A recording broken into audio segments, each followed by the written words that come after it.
cosmopolitan grouping of disparate races drawn together from within the Soviet Union. Vlad was Mongolian and he spoke no Russian. And because none of the Russians spoke Mongolian, all communications were handled by sign language. Some of the units had interpreters, but not this one. Vlad had the flamethrower, as he was least likely accidentally to harm anyone in his own unit with it. It was used when and if, and only when and if, Captain Yazov gave the signal. That much at least Vlad and his comrades understood between them. The burst of oily flame engulfed the door, pummeling it with a smoky fist. When Vlad stepped aside, the doorway was a blackened hole in the wall. The smoke cleared to reveal a flight of concrete steps leading down into darkness. Yazov had a torch, shining it along the juddering barrel of his rifle as he led the way. He stopped so abruptly at the bottom of the steps that Ilya almost cannoned into him. Then slowly, carefully, incredulously, they stepped forward into the room. Yazov swept the torch beam over the scene that awaited them before sharing an astonished glance with Ilya. For once, Vlad seemed to understand when Yazov shouted and gesticulated at him. He sprayed a stream of liquid fire into a corner of the basement room, igniting a pile of boxes, books, paper and other detritus. By the smoky light, Ilya stood beside his captain and gazed at the bodies. There were 7 in all. Each was dressed immaculately in the uniform of a soldier of the Third Reich. 6 of the corpses were lying face up in a rough circle, feet towards the centre. In the middle lay a 7th body. It seemed identical to the others, lying face up, dressed in German army uniform, except that this man wore gloves. The gloves, Ilya noted with surprise in the drifting light, were bright green.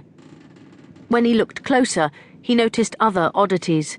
Apart from the fact that the whole scenario seemed bizarre, a gasp from Yazov beside him indicated that the captain had spotted it too. They are... Yazov turned to Ilya as if for confirmation. They are Oriental. All of them. Ilya nodded. Trust Yazov to spot that before noticing the real surprise. I know, he said. To his left he was aware of Vlad stooping beside one of the bodies, his silhouette made stumpy and grotesque by the metal cylinders on his back that fed the flamethrower. His shadow flickered on the floor beside him like a malevolent imp. He looked up at Ilya, and it was apparent in his eyes that he had seen it too.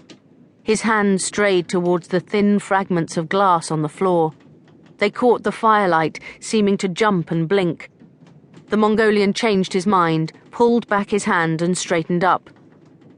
They have all taken poison, Ilya told Yazov slowly. The fire was dying now. Look at how the teeth are clenched, the lips drawn back. Yazov frowned and stared into the gloom. Suicide, Ilya said. Each and every one of them has bitten into a cyanide capsule. To make the point, he stepped forwards and ground the shards of glass into the concrete floor with the toe of his boot. But why? Yazov demanded, as if he thought Ilya might know. Why would... He paused to count them. Why would 7 Chinese poison themselves? And why lie in a circle to do it? Ilya asked. He decided not to mention the gloves. Vlad was shaking his head. Not Chinese, he managed to say, his accent guttural and thick, the words strained and clumsy. You're right, Ilya agreed. Japanese, more like. Again Vlad was shaking his head. When he spoke, it was a rush of words that meant nothing to Ilya. After several moments, Vlad was quiet, thoughtful. He gestured for Ilya to crouch with him beside the nearest body and pointed to the face. Not Chinese, he said again. What's the idiot trying to tell us? Yazov demanded. That they're not Chinese, Ilya said. He shrugged. Or Japanese either, I think. Vlad was nodding now. His teeth shone in the fading flicker of the firelight. He seemed pleased to have found the word in the depths of his meagre vocabulary. Tibet, he said indistinctly. Men of Tibet.